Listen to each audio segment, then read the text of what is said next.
न जाने ये कौन सी जगह थी, घर था या पूरी भूल भुलैया।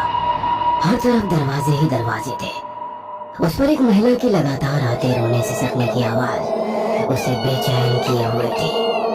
वह हड़बड़ा कर एक कमरे से दूसरे कमरे में उस आवाज का पीछा करते हुए दौड़ रहा था। तभी एक अंधेरे सुनसान कमरे में उसे एक महिला सर घुटनों में दबाई हुई से सकती दिखाई पड़ती है। रोहित तेजी से उसकी तरफ बढ़ने लगता है। उसके सिसकने की आवाज और तेज होती जा रही थी। जैसे ही वो उस महिला को छूने के लिए हाथ बढ़ाता है, अचानक उसकी नींद टूट जाती है। रोहित पसीने से तरबतर होकर अपने बिस्तर पर बैठा था कि तभी उसका रूममेट रवि वहां पर आ जाता है। अरे क्या हुआ? आज फिर से वही सपना देखा क्या? हाँ यार, आज फिर वही सपना देखा। पहले तो मुझे लगता था कि सपनों का वास्तविकता से कोई संबंध नहीं होता। जो कुछ भी हमारे सबकॉन्शियस माइंड में होता है वही सपने में दिखाई देता है। लेकिन इतने सालों से लगातार एक जैसा सपना दिखाई पड़ना, और हैरानी की बात तो यह है कि मैंने ये जगह कभी देखी ही नहीं है। फिर क्यों मुझे सपने में बार बार वही घर दिखाई पड़ता है? अब मुझे लगने लगा है जैसे ये सपना मुझसे कुछ कह रहा है। कुछ तो है जो मैं समझ नहीं पा रहा हूँ। रोहित की बात सुनकर रवि उसे समझाता है कि वो कुछ ज्यादा ही सोच रहा है। लेकिन रोहित अब मन ही मन इस सपने की तह तक जाने का निश्चय कर चुका था। उसी रात फिर से रोहित को वही सपना आता है। रोहित आवाज का पीछा करता हुआ कमरे में पहुंचता है, और जैसे वो औरत के नजदीक पहुंचता है, इस बार वो अपना चेहरा ऊपर कर लेती है। वह स्त्री भला के खूबसूरत थी। उसका चेहरा ऐसे चमक रहा था मानो पूर्णिमा का चांद। उसकी बड़ी बड़ी खूबसूरत आंखें और काले गहरे बाल देखकर रोहित मानो उसके सम्मोहन में पड़ गया था। वो बिना पलक झपकाए उसकी आंखों में देख रहा था, जहां से टप टप टप टप आंसू गिर रहे थे। अचानक ही रोहित को किसी ने झकझोर दिया। उसकी आंख खुली तो सामने रवि खड़ा हुआ था। अरे यार, ये सब क्या ड्रामा है? अभी तक तो तुझे अजीबोगरीब सपने आते थे, अब तो ऐसी हरकतें करने लगा। तू नींद में अपने दोनों हाथ ऊपर उठाकर ना जाने क्या बड़बड़ा रहा था। तेरी ऐसी हालत देख मेरी तो डर से हालत खराब हो गई, इसलिए मैंने तुझे झिंझोर कर उठा दिया।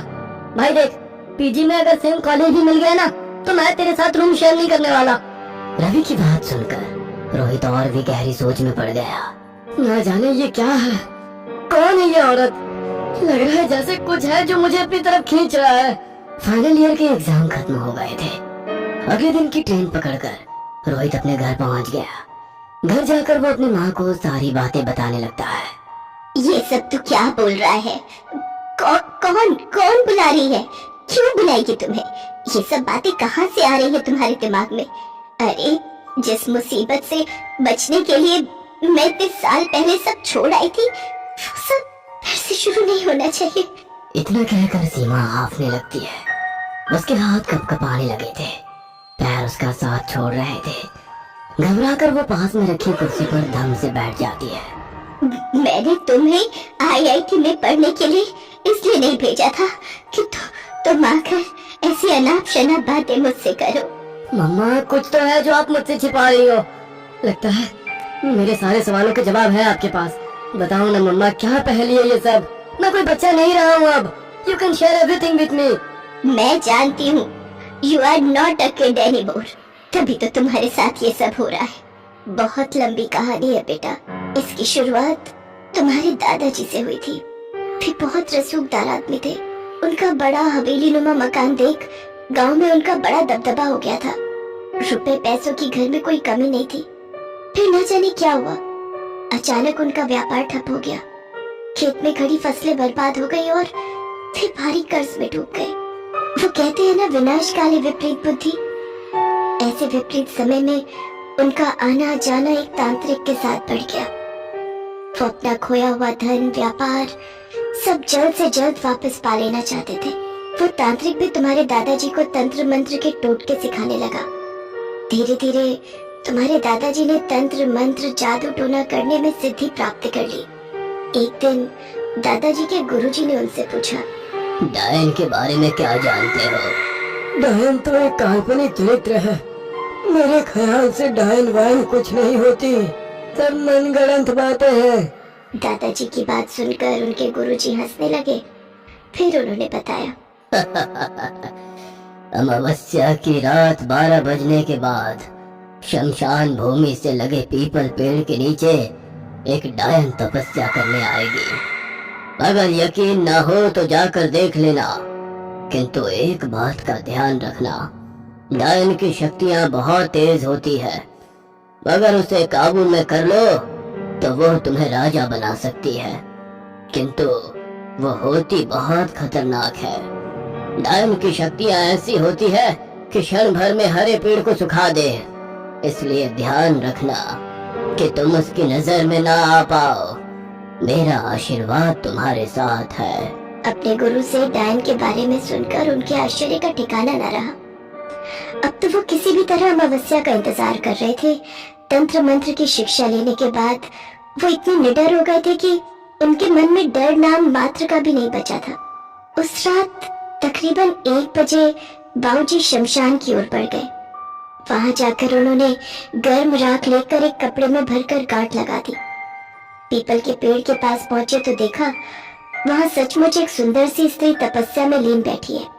उन्होंने आव देखा न ताव झट से कैंची लेकर उसकी चोटी काटी और राख से भरे कपड़े में लपेटकर वहां से तुरंत भाग लिए। तपस्या भंग होने के डर से उस समय डायन ने बाबूजी को जाने दिया। डायन की कटी हुई चोटी लेकर बाबूजी पहले घर आए और फिर अपना कुछ तंत्र मंत्र का सामान लेकर तुरंत खेतों की तरफ दौड़ पड़े। उसी रात को बाबूजी ने अपने गुरु के बताए अनुसार तंत्र विधि से पहले उस चोटी को शमशान की राख सहित एक बक्से में बंद किया और उसके बाद अपने रक्त की कुछ बूंदें उस पर डालकर विधि संपन्न करने के बाद उसे खेत में ही गाड़ दिया। डायन की शक्तियां एक हद तक उस चोटी में ही होती है। जिसके पास भी वो चोटी होती है, डायन उसके अधीन हो जाती है। बाबूजी ने उस बक्से को अभिमंत्रित कर दिया था। अब डायन चाहकर भी उसे छू नहीं सकती थी। बाबूजी को तो जैसे चिराग का जिन्न मिल गया था। अब वे अपने टोटकों की मदद से अमावस्या की रात में जो भी मांगते वो उनको प्राप्त हो जाता। हमारे घर में पहले से भी अधिक धन दौलत के ढेर लग गए थे।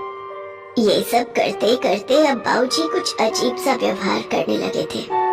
उनके चेहरे पर अजीब सी मनहूसियत दिखाई पड़ने लगी थी। उनके हाव भाव, पहनावा, यहाँ तक कि हरकतें भी डरावनी लगने लगी थी।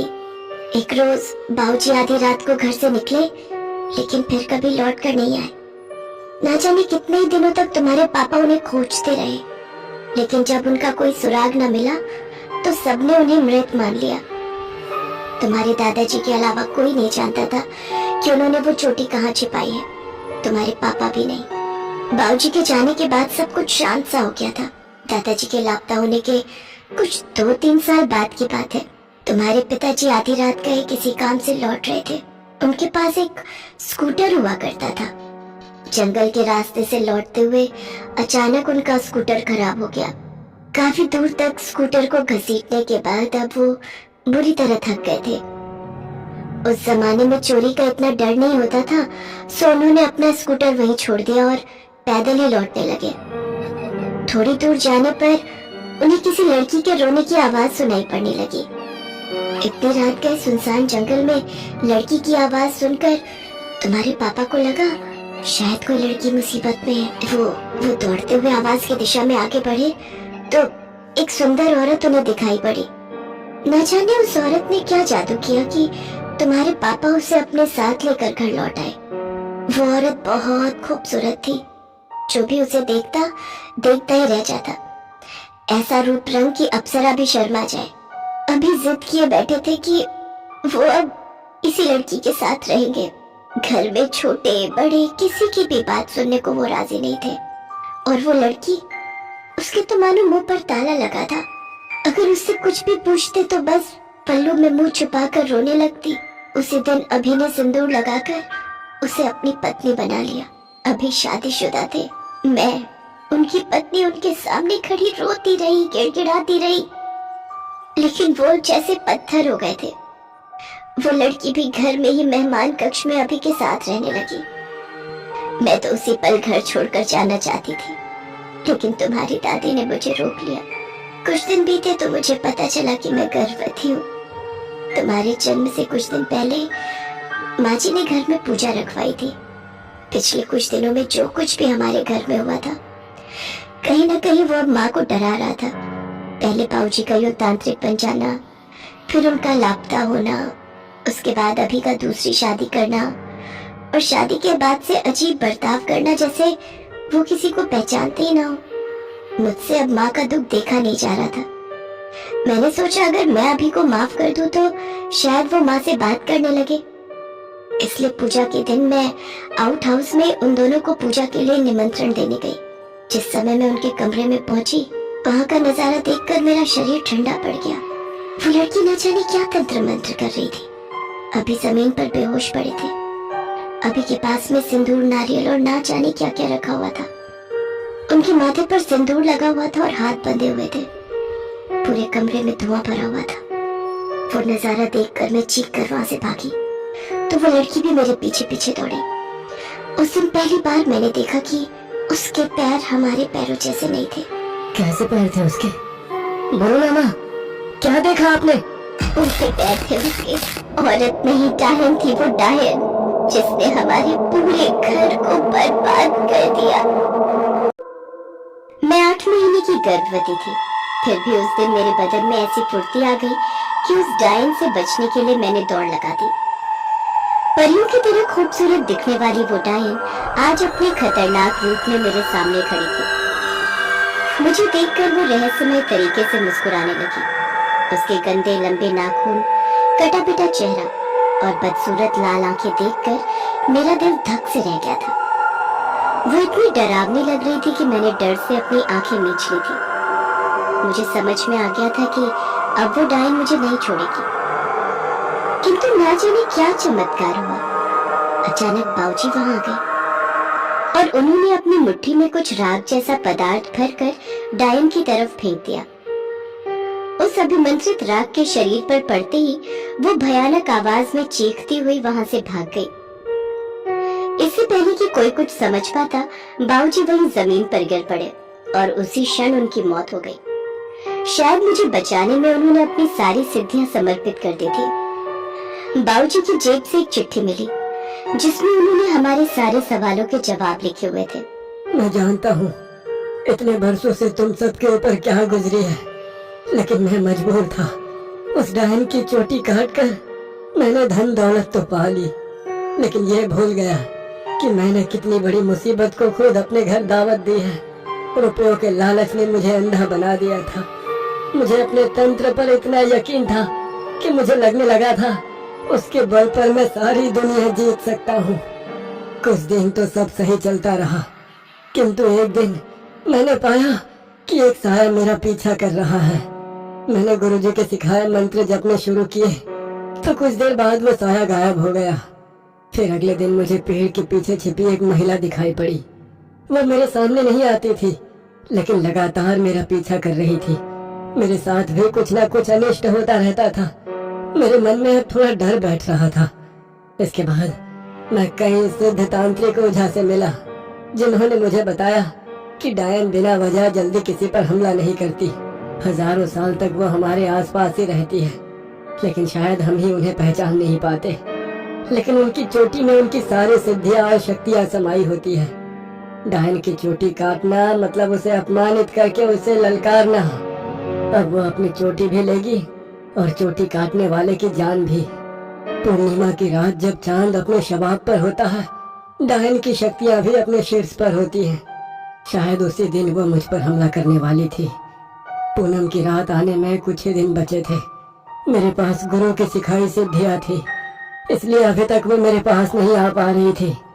अब तो दिन रात सोते जागते मुझे किसी के फुसफुसाने, बड़बड़ाने और रोने की आवाजें आने लगी थी। मेरा जीना मुहाल हो रहा था। वो आवाज सुन सुन कर लगता था मेरा मानसिक संतुलन बिगड़ रहा है। कभी कभी तो मैं अपना सिर दीवारों से पटकने लगता, किंतु वो गुनगुन की आवाज बंद ही नहीं हो रही थी। मुझे अपना अंत निकट दिखाई दे रहा था। इसलिए अपने परिवार को डायन की नजर से बचाने के लिए मैं दूर जंगल में गुरुजी का सुझाया अंतिम उपाय करने चला गया था। मैं जानता था पूर्णमासी की रात मुझ पर बहुत भारी है, शायद ही मैं जीवित बच पाऊं। इसीलिए तुम सबसे दूर मैंने अपनी महत का स्थान खुद चुना। उस रात वह डायन मेरे सामने आई। मैंने मंत्र जप कर कुमकुम से अपने चारों ओर घेरा बना दिया। गुरुजी की बताई विद्या काम आ गई और वो सुरक्षा घेरा तोड़कर मुझ तक नहीं पहुंच सकी। इस घटना के बाद कुछ वर्ष बहुत शांति से बीत गए। मुझे लगा शायद मैंने उस डायन को पराजित कर दिया है, किंतु इस बार भी मैंने उस डायन की शक्तियों को कम आंकने की भूल की थी। इस बार वो अभी की पत्नी बनकर हमारे घर में घुस गई। उसे किसी भी तरह बस अपनी चोटी चाहिए थी। जैसे ही मुझे अपने परिवार पर खतरे का अंदेशा हुआ, मैं तुरंत जंगल से निकल पड़ा। मैं जानता था परिवार पर कोई संकट अवश्य है। बाबूजी की चिट्ठी पढ़कर माँ का रो रो कर बुरा हाल हो गया था। मैं दौड़कर अभी के कमरे में पहुंची, लेकिन उसकी सांसें भी रुक चुकी थी। एक पल में हमारा सब कुछ छिन गया। उस दिन हमारे घर से एक नहीं दो अर्थी उठी। उस मनहूस दिन को याद करके आज भी मेरा कलेजा मुंह को आ जाता है। इतना कहने के बाद सीमा फूट फूट कर रोने लगी। मेरा सब कुछ ले गई वो, सब कुछ। लेकिन माँ, दादी कहाँ है और कहाँ है हमारा गांव? हम यहाँ कैसे आए और अब मुझे ये सब क्यों दिखाई दे रहा है? मेरा तो उस बहन से कोई लेना देना नहीं है ना। बाबूजी और अभी के अंतिम संस्कार के बाद जैसे ही हम घर लौटे, मुझे प्रसव पीड़ा शुरू हो गई और उसी दिन तुमने जन्म लिया। मुझे जैसे अपने अभी वापस मिल गए थे। माँ भी अब किसी भी कीमत पर तुम्हें खोना नहीं चाहती थी, इसलिए अगले ही दिन उन्होंने मुझे वहाँ से शहर भेज दिया। माँ ने मुझे कसम दी थी कि मैं तुम्हें तुम्हारा अतीत कभी ना बताऊं और चाहे जो हो जाए कभी उस गांव में लौट कर ना हो। हम दोनों यहाँ शहर में आकर बस गए। माँ घर में अकेली रह गई। कुछ दिनों के बाद माँ का शव घर में उल्टा लटका हुआ मिला। उनके शरीर पर जख्मों के इतने निशान थे कि देखने वाले भी कांप उठे थे। तो फिर अब ये सब जो मुझे दिखाई दे रहा है, इसका मतलब है उसने मुझे ढूंढ लिया है। वो मुझे नहीं छोड़ेगी। पता नहीं बेटा, अब इन सारे सवालों के जवाब तो तुम्हें खुद ही ढूंढने होंगे। लेकिन अगर उसने अभी तक तुम्हें नुकसान नहीं पहुंचाया है तो मेरी सलाह मानो, तुम दूर ही रहो इन सब से। माँ, जिस कारण इतनी सारी जानें चली गई, उस कहानी को मैं यूं अधूरा नहीं छोड़ सकता। अब इस कहानी को पूरा करने का समय आ गया है। मैं नहीं चाहता हमारी आने वाली हर पुश्त मौत के खौफ में जिए। लेकिन तू करेगा क्या? मुझे नहीं पता माँ, लेकिन कुछ ना कुछ तो जरूर करूँगा। रोहित इंटरनेट पर जितनी हो सकता है जानकारी जमा करता है और कुछ लोगों के कांटेक्ट नंबर भी निकाल लेता है। एक एक करके वो कई लोगों से मिलता है। अंत में उसे एक शमशान में साधना करने वाले अघोरी बाबा मिलते हैं। रोहित उन्हें अपनी पूरी कहानी सुनाता है और अपनी समस्या का स्थायी समाधान पूछता है। बाबा, मेरे परिवार ने इस डायन की चोटी की बहुत बड़ी कीमत चुकाई है। जिस रुपए पैसों के लिए दादाजी ने ये काम किया था, आज उस संपत्ति को देखने वाला कोई नहीं है। हमारे परिवार के नाम से गांव भर के लोग ऐसे कांपते हैं कि हमारी पुश्तैनी हवेली, खेत, जमीन सब यूं ही खंडहर हुए पड़े हैं। उस जमीन पर कोई पांव रखने से भी घबराता है। देखो बेटा, मैंने ध्यान लगाकर पता किया है, वो डायन आज भी तुम्हारी हवेली के आसपास मंडरा रही है। तो क्या वो मुझे मारकर बदला लेना चाहती है? नहीं बेटा, उसे बस अपनी चोटी चाहिए। तुम्हारे पिता और दादी से भी उसे बस अपनी चोटी ही चाहिए थी। अगर उसे चोटी मिल जाए तो शायद वो लौट जाएगी। लेकिन बाबा, कोई नहीं जानता कि वो चोटी कहाँ है और मेरा तो उस समय तक जन्म भी नहीं हुआ था। जब पापा और दादी नहीं बता सके तो मैं कैसे जान सकता हूँ कि उस डायन की चोटी कहाँ है? अब ये गुत्थी तो हमें गाँव जाकर ही सुलझानी पड़ेगी। रोहित बाबा को अपने साथ चलने के लिए प्रार्थना करता है। रोहित के बार बार कहने पर बाबा उसके साथ गांव जाने को तैयार हो जाते हैं। यहाँ की आयु में मैं डायन की उपस्थिति महसूस कर सकता हूँ। वो यहीं कहीं आसपास है। आज रात को जब वो तुम्हारे सपने में दिखाई दे तो उससे डरना या घबराना नहीं। आंखों में आंखें डालकर पूछना, क्यों पीछे पड़ी हो मेरे, चाहती क्या हो। एक बात याद रखना, अगर डर गए तो वो हावी हो जाएगी तुम पर। मैं तुम्हारे साथ हूँ, तुम बस घबराना मत। उस रात रोहित के सोने के बाद फिर उसे वही सपना दिखाई पड़ता है। क्या चाहती हो तुम? क्यों मुझे परेशान कर रही हो? कौन हो तुम? रोहित के इतना कहते ही वो डायन अपना रूप बदल लेती है और अगले ही पल एक तेज चीख की आवाज के साथ वो आकार में दुगनी तिगुनी होने लगती है। उसके नाखून लंबे और चेहरा भी खूंखार हो जाता है। रोहित डर से आंखें बंद कर लेता है। तभी उसे बाबा की कही हुई बात याद आ जाती है। अगले ही पल वो खुद को संभाल कर फिर से पूछता है, क्या चाहती हो मुझसे? मुझे मेरी चोटी चाहिए, मेरी अमानत है वो। अगर मुझे नहीं मिली तो तू भी जिंदा नहीं बचेगा। लेकिन मुझे नहीं पता तुम्हारी चोटी कहाँ है। अपनी चोटी तो मैंने बरसों पहले ही ढूंढ ली थी, लेकिन मैं उसे छू नहीं सकती। तेरे दादा ने उसे अभिमंत्रित कर रखा है। अब तू मुझे वो चोटी लाकर देगा, समझा तू? तभी डायन अपनी शक्तियों से रोहित को एक जगह दिखाती है। इसके बाद उसकी नींद टूट जाती है। बाबा, उस डायन का कहना है कि वो चोटी हमारे खेत में है, लेकिन उसे दादाजी ने अभिमंत्रित किया हुआ है, इसलिए मैं उसे चोटी लाकर दूं। लेकिन मैं कैसे? रोहित की बात सुनकर बाबा कुछ देर के लिए तपस्या में लीन हो जाते हैं और भूतकाल में हुई घटनाओं को देखकर कुछ देर बाद आंखें खोलते हैं। बेटा, मैंने अपनी शक्तियों से देखा कि तुम्हारे दादाजी ने अपने खून से उस चोटी को बांध रखा है, इसलिए उनके अतिरिक्त अगर किसी ने भी उस बक्से को छुआ तो वहाँ केवल राख ही मिलेगी, चोटी नहीं। बाबा, दादाजी को मरे हुए तो बहुत समय हो गए, इसका मतलब हम कभी डायन को उसकी चोटी नहीं दे पाएंगे। तुम समझे नहीं बेटा, तुम्हारे दादाजी का खून या तो तुम्हारे पिता में था या तुम में है। तुम्हारे पिता और दादा को तो वो पहले ही मार चुकी है, इसलिए अब बस तुम ही इसका आखिरी सहारा हो। शायद इसलिए उसने आज तक तुम पर वार नहीं किया, बल्कि अपनी पीड़ा दिखाकर तुम्हें यहाँ बुलाना चाहा, ताकि उसे उसकी अमानत मिल जाए और वो मुक्त होकर अपने लोक में जा सके। बाबा की बात सुनकर रोहित को सारी गुत्थी समझ में आ जाती है और वो डायन के दिखाए स्थान पर पहुंचकर खुदाई करता है। थोड़ी देर खोदने के बाद उसे एक बक्सा दिखाई पड़ता है। डरते हुए वो उस बक्से को खोलता है तो उसमें उसे चुड़ैल की चोटी दिखाई पड़ती है। जैसे ही रोहित चोटी पर से राख हटाता है, सामने डायन प्रकट हो जाती है। रोहित से अपनी चोटी वापस लेते ही वो डायन वहां से धुएं के बवंडर की तरह गायब हो जाती है।